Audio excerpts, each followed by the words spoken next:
government's first priority must always be to keep its citizens, our community safe, to keep our streets safe and our borders secure.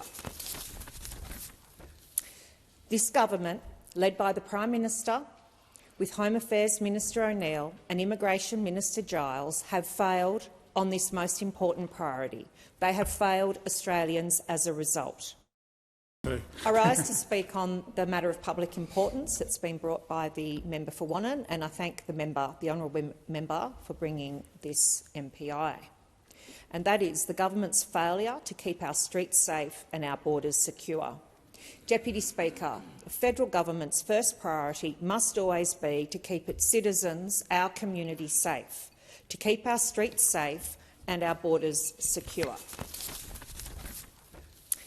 This government, led by the Prime Minister, with Home Affairs Minister O'Neill and Immigration Minister Giles, have failed on this most important priority. They have failed Australians as a result.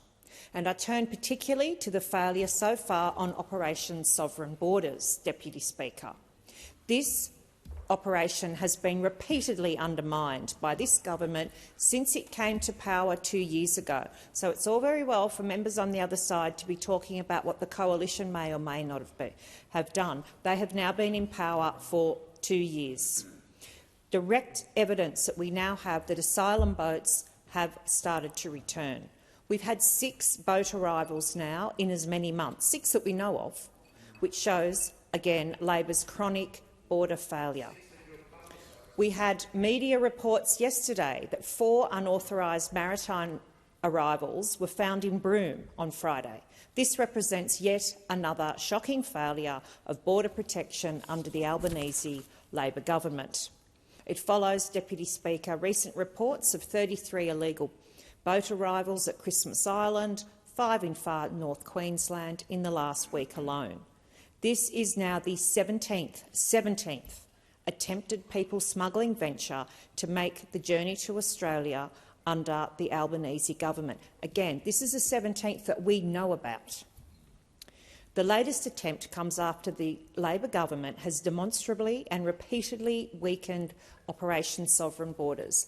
And this has happened, Deputy Speaker, in 3 ways. They've abolished temporary protection visas.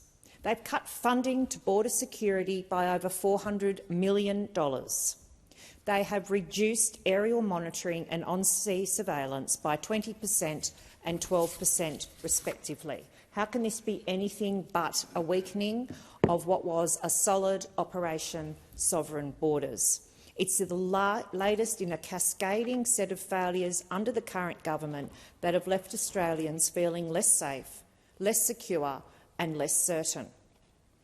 And then if we turn to the immediate boat arrivals and those that have happened in the past, Labor has a history of weakness on border security. We just have to remember 2007, under Prime Minister Kevin Rudd, the government lost control of Australia's borders. Let us really hope that this Prime Minister is not following the example set by Prime Minister Rudd, because back then the Labor government was responsible for arguably the greatest humanitarian tragedy and policy failure in modern Australian history. We know that at least 1,200 people, including children, during that period died at sea. 8,000 children were forcibly placed in detention. This is not something that we want to be returning to, Deputy Speaker. But the asylum seekers are now seeing a weaker government, a government that's weaker on border security, 2 ministers that are weaker, and that is a pull factor. We also have 3 previous immigration ministers who were part of that weakening. Chris Bowen, Tony Burke and Brendan O'Connor oversaw that humanitarian tragedy, and they're still sitting in Cabinet, presumably with influence over the weakening of Operation Sovereign Borders. Deputy Speaker, let's now turn to NZYQ.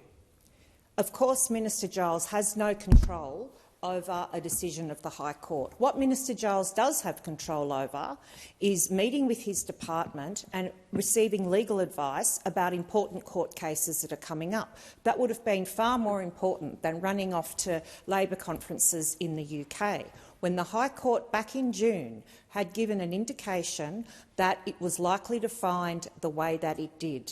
So the minister was on notice. The minister wasn't responsible, didn't meet with his bureaucrats and didn't take proper legal advice. A lot of these